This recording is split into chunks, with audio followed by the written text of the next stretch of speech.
Beyond the Rut is a proud member of the Lima Charlie Network. And it turns out we're wired for it. But the wiring is inside and we're always looking outside. And you don't see the wiring on the inside for peace and harmony and contentment and feeling loved. You don't see it on the inside if your awareness is outside. So it's a matter of focus. Where the focus goes, that becomes your reality. Welcome to Beyond the Rut, the podcast that shares encouraging stories and practical tools to help pull you out of your rut and into a life worth living. I'm your host, Jerry Dugan, and in just a moment, we're going to be joined by businessman and I guess philosopher Udo Erasmus. I was introduced to Udo through his marketing team, and we were supposed to talk about healthy fats. For some reason, we started talking about existential crises, and I thought this would be a great thing to share with you today based on what we're seeing in the world, what's happening in Ukraine right now. It was just really neat to share Udo's story of escaping Nazi-occupied Poland during the start of World War II, how his family immigrated into Canada, and just how that shaped his philosophy on life, that we're all wired for harmony. And how do we find that harmony in our lives? So we're going to talk about how we're wired for that, how nature clears the mind, and what you can do on a daily basis to help find clarity in your day and in your life.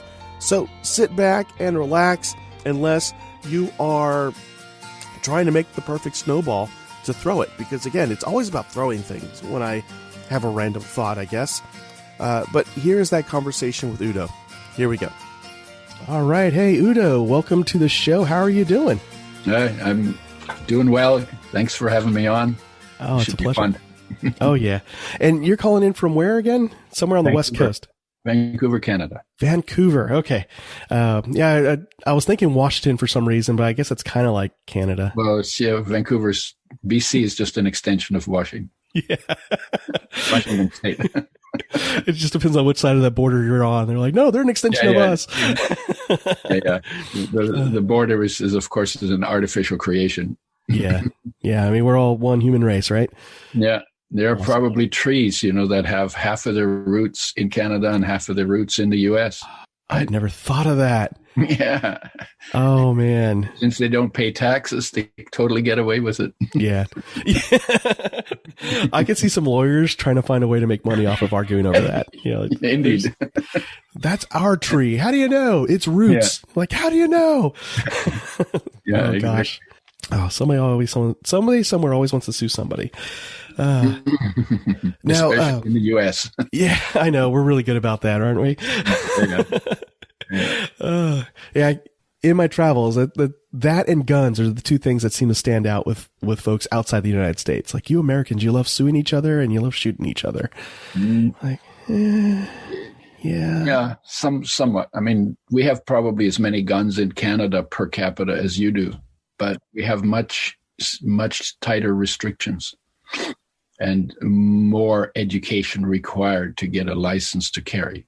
I know we didn't get on here to talk about guns and gun safety and shooting. We got there really fast, didn't we? I mean, my ADHD almost kicked in. I was about to go down that rabbit hole. I'm like, yeah, this is a great conversation. Let's do this.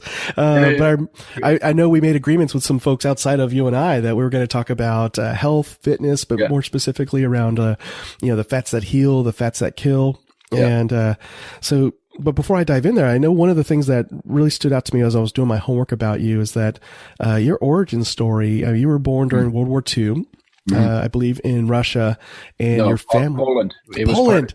But it was part of Germany at the time. Yeah. Totally not Russia. Why did I think Russia? Anyway, you were running from. We were running from the Russians, yeah. My parents actually came from Latvia and Estonia. My background is German, Swedish. And they left Russia when they left Latvia. I'm doing it now too. They left Latvia when the communists moved in. They loved the Russians because they're very emotional people, and they're rich in their hearts in a way. But they hated communism because the communists took everything away from everybody, and everything was state-owned, and then you became a slave of the state. They called it communism, which is a good idea, which is like everybody helps everybody, but it was actually a dictatorship. And so so you have to be careful what people call things is not necessarily what they're delivering. And especially that's true in politics. Yes. Right? Very true. So they left, and Hitler had taken over part of Poland, and they got given a farm. And the man who owned the farm became my father was also a farmer, became his farmhand over the course of the war. So he got the farm stolen, and then he had to work for the guy who got given the stolen farm. But they worked it out. He said, "Look, I don't like this any better than you do. Let's work the farm, and let's make the farm, work, and let's work together, and we'll sort it out." So treating them with dignity and respect. Love it. Yeah. Well, you know what? If you live with people, there has to be something like that.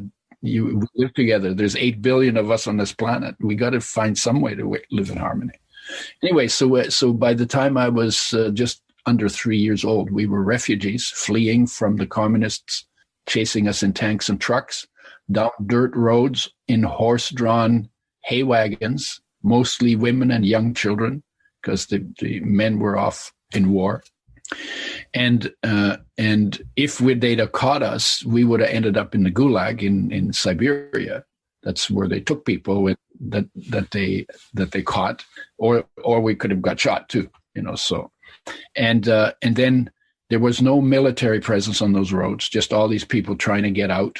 And there were dead horses and dead people in the ditches, and the Allies used the refugees as target practice. So they were shooting at us from planes. Well, these are the good guys. So when it comes to war, I don't see any good guys on either side. Yeah. Wars. Just from my experience. Yeah. I mean, having been in it, I think the conclusion I had was war is waste. Yeah. For sure. Yeah.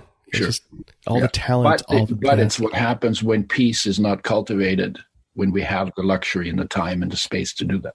And that was, for me, was the early lesson. I got my nose rubbed in how bad it can get. So I got focused very early. How can you, there must be a way that people can live in harmony, and I'm going to find out how. So that's been my driver all my life. Nice. Yeah, that started a very young age. I ended up in an orphanage. My mother went through the fields because it was safer than being on the road. But she had 6 kids with her, and she couldn't handle more than 2 because you only got 2 hands. So she had to leave 4 of them behind. Can you imagine a mother having to make that kind of a decision? I mean, I'm glad I didn't have to make that.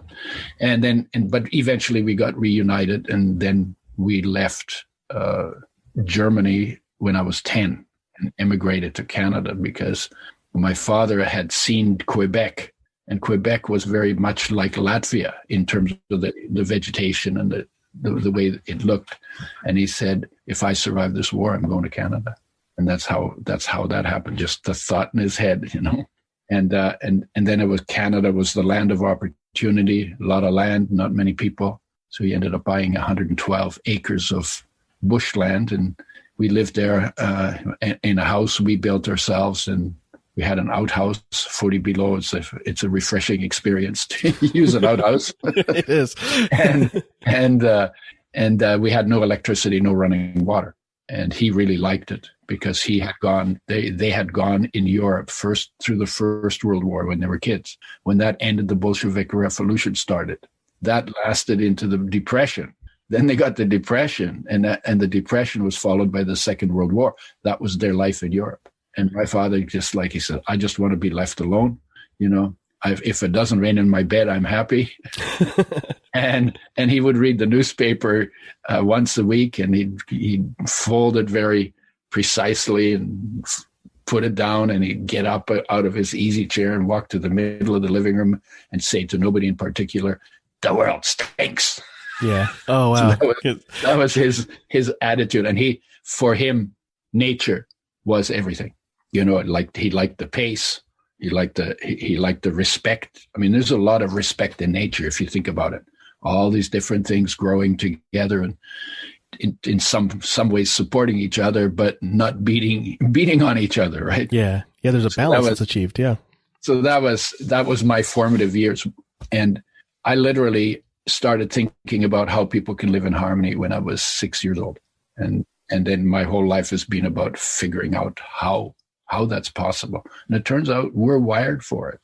But the wiring is inside, and we're always looking outside. And you don't see the wiring on the inside for peace and harmony and contentment and feeling loved. You don't see it on the inside if your awareness is outside. So it's a matter of focus. Where the focus goes, that becomes your reality. So how do folks, I guess, get that realization that, we are wired for that harmony, that balance? When they're looking at the outside world, kind of like the story of your dad, he's reading the paper. He's like, the world sucks. Everybody hates each other. People are killing each other. And he's able to kind of look up and see what's around him and go, I like this. Yeah. Well, so I think when you're in the city and things are pretty hectic, because the pace is not a natural pace anymore. It's a mind pace, and the mind travels faster than a bullet, right? So when you're in an unnatural situation like that, nature has an attraction for you. When I used to get confused when I was in my 20s, to clear my head, I would always go in nature, spend a few days in nature and just hang out, not even to think anything over, but just to get that change of pace. Talk about getting out of a rut, right?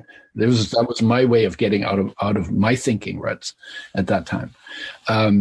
But the thing that is critical, I think, and I don't know a culture that teaches that, is that until you're able to bring your focus of awareness back into the space that your body occupies, so it's an internal journey. Until you're able to do that, there will always be something in your chest that will feel uneasy. And whether you call that longing or loneliness or sorrow or sadness or isolation or separation or yearning, striving, blues, somebody, and it usually happens triggered by something we lose on the outside or disappointment. I have 10 pages of names for this feeling, uneasy feeling in the chest, thirst of the heart, heartbreak, heartache, because it's the heart calling our awareness to come back home inside to its source in life. And that's true. I have never met someone who doesn't know that feeling. And we call it different names depending on what the trigger is. But why we feel it is not because of the trigger. Why we feel it is because it is our heart calling our awareness to come back home. Why does it need to come home? It is the feeling of our loss of our connection to ourselves. And when you go in that route, then it doesn't matter whether you call it ourselves, our Christ, our God, our master, life, solar energy, whatever. They're all the same thing. Inside of us is a presence. And that presence, when we're in touch with it, we feel whole and in peace and unconditionally loved, because life loves the body unconditionally, 24/7, 365, lifelong, never takes time off, never goes on strike, never complains, right? So when we feel that when we're connected, and we feel the loss when we're disconnected. And that's really what is that? Expulsion out of Eden, right? Or the prodigal son, right? If you use those stories, our story of disconnect, right? Whether you talk about disconnect from family or nation or group or whatever it is, their story of disconnection and then reconnection, coming home to self, coming home to life, coming home to Jesus, coming home to God. It's not like, and that's the human story. Even if you're not Christian or you have no religion, it's still the story. That whole is still there. It's a story of experience. Yeah. Right? It's a story of experience. Yeah. So now how did we get there? Because we were going to talk about fats. we're going to do 2 parts now. Apparently. Because I want to know more. So if I'm working in an office or a cubicle and I feel that hole in my heart, that presence is missing, that's the reason why I feel stuck in a rut. What could I ask myself or reflect on to help address what is there or what's missing? Well, it depends. Most people will try to do it by telling themselves a story, either a habitual story, which could also be another rut, or some story. People teach you how to make up stories that supposedly work better for you than the story you're telling yourself. And to some extent, that's true. But the most important thing that I found, because for me, it was really important. When I turned 17, my heart ached all the time and I couldn't shake it. What we usually do is we distract ourselves from it, or we try to ignore it, or we deny it, or we blame it on something or somebody. That's usually how we deal with this, right? And we don't like the feeling because it can be pretty intense, right? So what I say, and I think this what I tell people is, when you feel it, really feel it, sit with it, be with it, don't judge it, just feel it, be with it, accept it, embrace it, maybe even be grateful for it, because what is that thing? It's your call to come home, and it will nag you until you do. And you will distract yourself. So maybe whatever it is, maybe you say, okay, I'm going to make $1 million and then I'll feel okay. Because there's always that hope. This is the driving force, right? Disconnect. This is the driving force. Adler, the psychologist, I don't know how he got there so early, like in the 1920s. He said, the innermost striving of every human being is to move from a felt minus to a felt plus. In other words, to feel better, okay? A striving for perfection and a striving for God-likeness. But he never figured out how to do that. The way he went about it, he said, well, if you're interested in the interest of others, he called it social interest, because you live in communities and you have dependencies on other people because you don't survive by yourself. So when you do that, that's the way to deal with it. And I disagree. From my experience, and I disagree, because if you sit with that feeling long enough, you'll actually, that far behind it, like less than a hair's breadth behind it, is your wholeness. So, and heartache is really cool, because if you're in your head, you're a long ways from your heart, and you have thoughts going in every direction, every which way, right? But when your heart aches, you're almost there. So I call it the greatest gift you've been given other than being alive. Because if you didn't have heartache to keep calling you home, you would go out through your senses like we do. That's part of the human journey. Go out through your senses and you would never find your way back, because nothing would ever remind you that something was off. So it's a pain that is the greatest gift other than being alive. Yeah. That's why you want to sit with it, because it's kind of like you're running a race. You say, okay, I want to win the 800-meter race, but I'm definitely not putting my feet in the starting blocks. Okay, you will not be on the medal on the podium. Or to put yourself through the pain of training for that race. Yeah. If we don't acknowledge our starting point, then we're missing the origin part of the journey. If I don't know where I am, I don't know in what direction to go to get to my goal, right? Like if I want to go to New York. No, I want to come to visit you in Texas. You're in Texas, right? Yeah, okay. So I want to come and visit you in Texas, right? But I don't know where I am. How am I going to find you? Oh, yeah. How do you know which direction to go? Yeah, because you don't know where so you have to know where you are, and you have to know where you're going. Now, we know that in business, right? You have a problem in business, you put the problem on the table, you don't hide it, you don't blame it on somebody, right? You say, okay, we have a situation.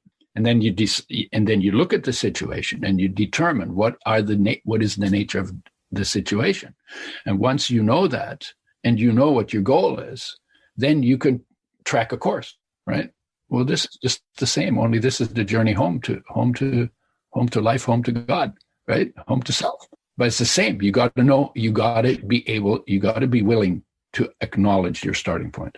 Yeah, it takes a courage to be humble. There we go. Wow. Yeah. Yeah. It takes meanness to be humiliated. Yeah. Well, I mean, that's part of that whole that's there. And I've never thought of it so much as being humble, but just being practical. Okay. Yeah. You know, for me, and I couldn't shake it because I had seen enough to know that something was missing in my life And I knew I wasn't going to find it from my parents, and I knew I wasn't going to find it from all my studies and my university studies, of which I did a lot, science and biosciences and psychology and medicine. And, so I knew, and I couldn't, sort of, I was always feeling it, and I would talk about it, and people would say, well, don't think about it. It'll just drive you crazy. Or they'd say, why don't you just get a job like your brother? and I couldn't. It was just like, it was intense. And 13 years, I lived with that feeling. It was there all the time. And there was nothing physically wrong with me.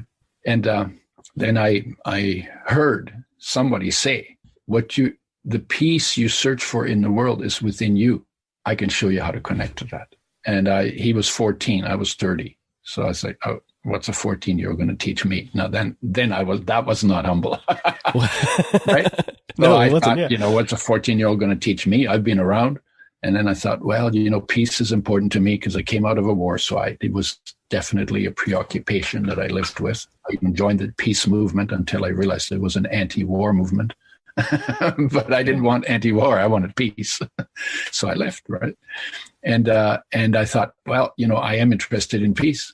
If he can show me how to get there, I'll do it. And if he can't, I'll just keep looking. And so I started, and basically fundamentally what he said is, you need to take time in your life, just like you take time for the bathroom, and just like you take time for bacon and eggs or your breakfast, time for your job, time for your family, time for all the things you do. You need to take time in your life to become as still as you can get. And, just close your eyes, shut off all of your distractions, become as still as you can become, and see how still you can become, and see how deeply still you can become, and see how long you can stay there, and see how lightly and slowly you can breathe. So nothing very complicated here. It's about doing nothing, because when you go into that stillness, everything reveals itself in that stillness. Not a new concept either, because Einstein said that too. He said 99 times I think and think and think, and I get nothing. And then he said, I can't remember what he said, but it's like, and then I let go and float in silence, and the answer comes to me. That's where so he was like, it's like he was a mystic. His theory of relativity began with feelings he felt in his muscles. So, what? But he was very experiential, even though he turned it all into math and equations. But the whole thing for him was experiential. And he was also experiential in terms of peace. He was big on that and culture. And, he complained about, not complained, but, he talked against some of the stupid things that people did with atoms, for instance. Yeah. They turned it into a weapon. Right? Yeah. And so this whole thing that we're talking about, and, might as well add Christianity to it, right? It has to be experiential. It can't just be memorizing a bunch of stuff and then quoting stuff to each other. That gives, I get why people do that something, because it gives you a certain kind of comfort, like you're in familiar territory because you know this stuff, but it doesn't make you grow, and it doesn't take you home. Yeah. If we want to follow the example that Jesus set, when he was struggling with something, he went off by himself and had some quiet time. Yeah. I never thought of that. Yeah. With the Father. Yeah. And he spent a lot of time by himself. Yeah. So it makes total sense. And what the masters, and I would include all of them, Buddha, this is like enlightenment. What is enlightenment? Is if you close your eyes in the darkness, first thing you're going to see is darkness, nothing there. But if you sit in that darkness long enough and you go deeply enough into that darkness, you will discover light in the darkness. There's light in the darkness. That's why Buddha talked about enlightenment, being lit up from within. There's light in the darkness. I've seen the light. I've seen that. And what is that light? That light is your life, and you are that life. And that light is also Christ. And it's also solar energy that went, that was captured by green leaves.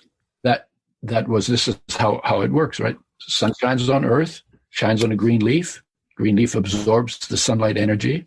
That activates electrons. When they're activated, they get into reactions. The sunlight energy is stored in the bonds between the atoms in molecules. Those become our food. We eat those foods. We do the opposite reaction, break it down. That sunlight is released, and that's our life. And that's also our master, because life inside the human body, omniscient, means it knows everything about the body because it runs the show, right? I'm not running the show. I mean, my mind's not running the show. My body's not running the show. Without that energy, the body's finished, right? So it runs the show. So it's omnipotent. It's all power in me. Omniscient, all knowledge in me. And omnipresent, present everywhere in me. And omnipresent, omnipotent, omniscient is one of the definitions of God. Oh, so God lives inside of every human being. Yup, in the trees too, and in the rocks too, and everywhere, because God is everywhere. He's the creator. In fact, God can't go travel because he's already everywhere. He's already there. Yeah. Right? Must be boring. Must be boring to be God. I don't know. Because you're always everywhere. No, it's not. Yeah. Because it's a bliss state, right? So yeah, and not taking that time means that we live without foundation, because our foundation in the core of our being is a perfect peace, that when you experience it and then you look around, you say, oh my God, peace has already been everywhere, but only peace knows that. So if you're not looking from the peace that you are, then you're not going to see the peace out there. If you're angry, you're going to see enemies. You know, in the place where the peace guy sees peace, the angry guy sees enemies. Then he creates enemies, even if there are none there. Yes. From his mindset, right? Yeah. Yeah. So then he creates enemies, and then he creates a world of enemies. And we literally imagine them into being. And then we define them so that we can take out our anger on them. That's the kind of world we've built. Yeah. Yeah. If that same person is afraid, then he's going to see danger everywhere. And even if there's no danger, he will create danger in his perception.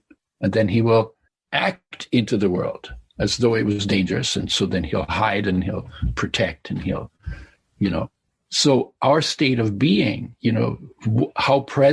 how we are present, because it could be joy, it could be love, it could be whatever.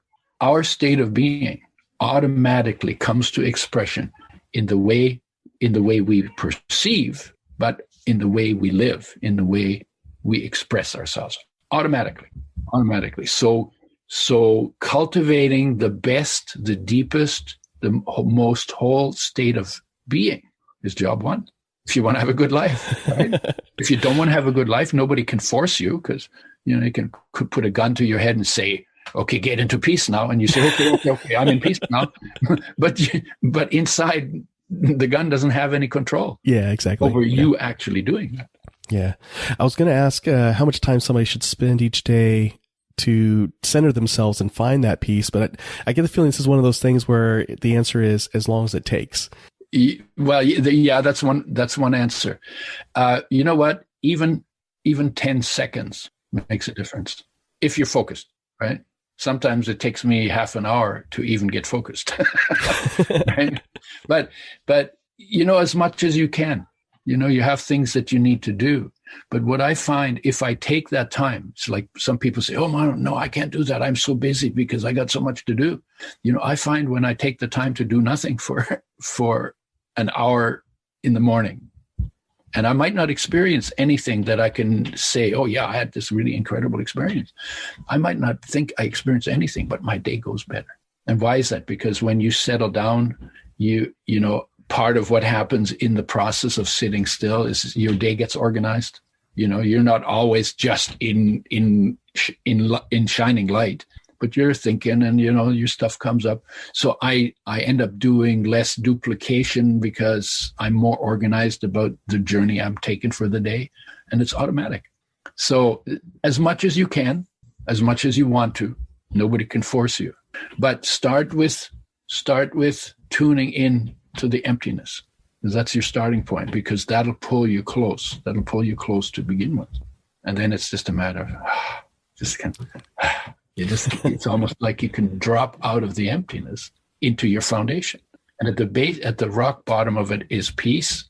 And if you're not experiencing peace in your life, you are living without foundation.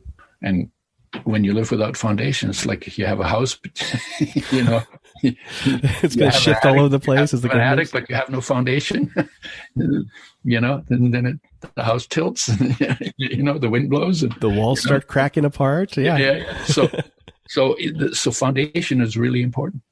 And yeah, it's honestly, it's as much as you can. I mean, it's suggested to me, do an hour a day. And then I would flog myself because I didn't do an hour. It's like, oh no, well, that was not the point of telling you that, right? And then I realized, no, why don't I give my credit for the time I took, even if it was only 15 minutes? And when I only had 15 minutes, I seemed to get more focused quicker too, because I knew I only had 15 minutes, and I wanted to go as deep as I could, right? So the issue is not, and you go into a timeless place.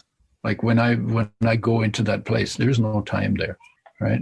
I mean, you can kind of know when an hour is up, but you're not experiencing time. You're experiencing presence, right? So how long? As long as you want, if you want. I got suggested an hour, sometimes on weekends, because I'm an old guy now, so I don't have as many things to do as I once did. You know, I'll do 2, I'll do 3, you know, something.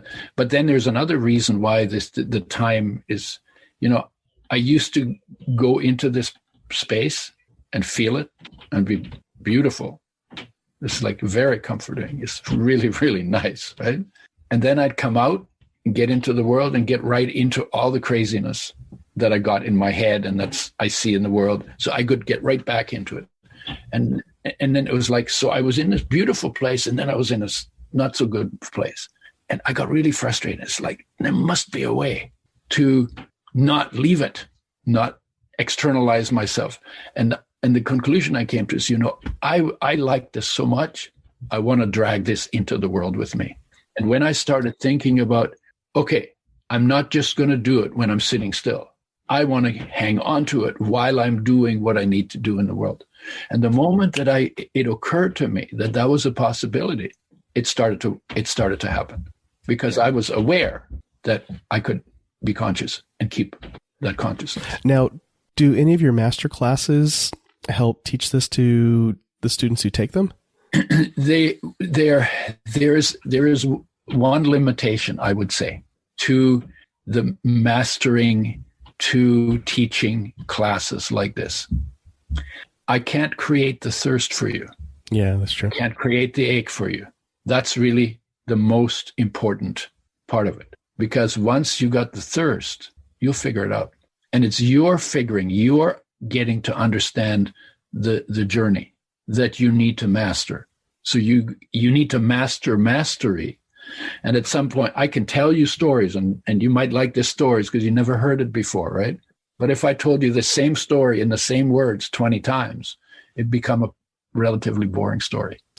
Yeah, right? If I'm listening to it with a new lens every time. That's the problem with trying to make that happen for people. There's a gap between the end of instruction and the beginning of experience, right?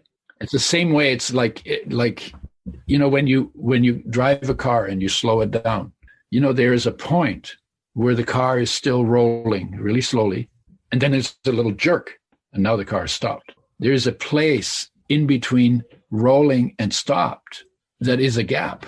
You can't slow down to a complete stop without a little jerk.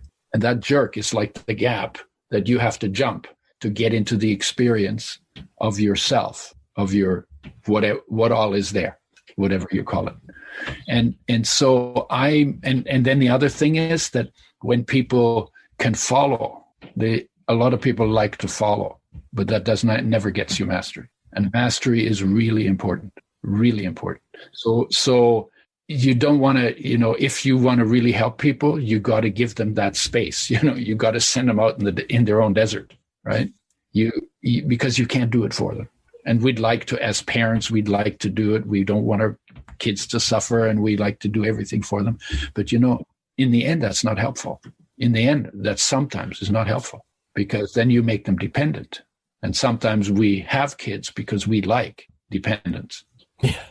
But that's not good parenting. No, That's it not good isn't. parenting, right? I think a phrase I like to use is you can only lead a horse so close to water before you're drowning it. Yeah. Yeah. Before you're drowning. Yeah. The other takeoff on that is you can lead a horse to water, but you can't make it drink. Yeah. But you can put salt in its food. Yeah. So I think it's thirsty. Now, if you like everything you heard in this episode, be sure to hit the share button and send this episode to someone you feel would also enjoy the conversation and find great value in it. You can also check out the show notes at beyondtherut.com/297. There you'll find links to similar episodes, as well as next week's episode when it goes live.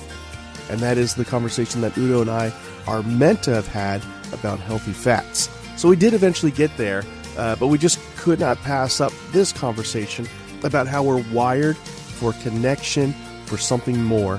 And it was just the perfect fit for the conversation around faith. And so next week, it's going to be a conversation around fitness. And I guarantee you, he's going to find this really cool way to snap it all together. So how does our physical health fit in with our spiritual health? Wow. Now, I'm so glad that you joined me this week, and I look forward to joining you again next week. But until then, go live life beyond the rut. Take care.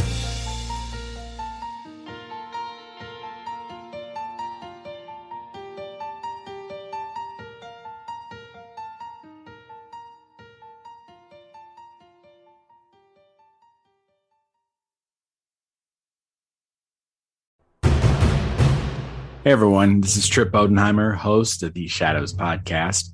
Each and every one of us has a shadow. We understand that our shadows are products of our upbringing and obstacles we face. So tune in to hear our guests discuss every week how they turn their trials and tribulations into triumphs and success stories. They embrace their shadows. And that's exactly what we do here at the Shadows. We face them head on. We have a diverse group of guests ranging from athletes, military members, actors, actresses, authors, and entrepreneurs, and just regular everyday people. Head over to theshadowspodcast.com for all new episodes. Episodes drop every Thursday. You may be saying to yourself, I don't have a story, but you're wrong. Everybody's got a story to tell at The Shadows Podcast, proud member of the Lima Charlie Network.